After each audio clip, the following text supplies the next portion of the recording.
अस्सलामुअलैकुम वरहमतुल्लाहि वबरकातुहू। उम्मीद है आप सब खैरियत से होंगे। ख्वाब में हलवा देखना, हलवा जिसमें शक्कर, बादाम, चार मगज़ वग़ैरह और दूध वग़ैरह डालकर बनाया जाता है। उसकी ताबीर ये है कि अगर कोई शख्स शक्कर, बादाम और दूध से बना हुआ हलवा देखता है और उसको खाता है तो इसका मतलब ये है कि उस शख्स को माल और नेमत आसानी से हासिल हो जाएगी।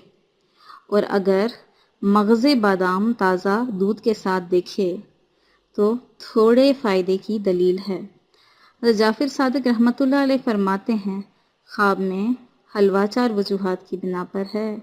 अव्वल, कोई अच्छी बात उस शख्स को सुनने को मिलेगी। दोम, अगर वो रिज़्क़ की तलाश में है तो उसको हलाल माल हासिल होगा। अगर किसी कारोबार में वो लगा हुआ है तो उस शख्स को उस कारोबार में फ़ायदा हासिल होगा। सोम, उस शख्स को मेहनत के साथ कोई फ़ायदा हासिल होगा। वीडियो को आखिर तक देखने के लिए आपका बहुत बहुत शुक्रिया। चैनल के साथ जुड़े रहें और वीडियो को लाइक और सब्सक्राइब करें। कमेंट बॉक्स में अपनी आरा का इजहार ज़रूर कीजिए।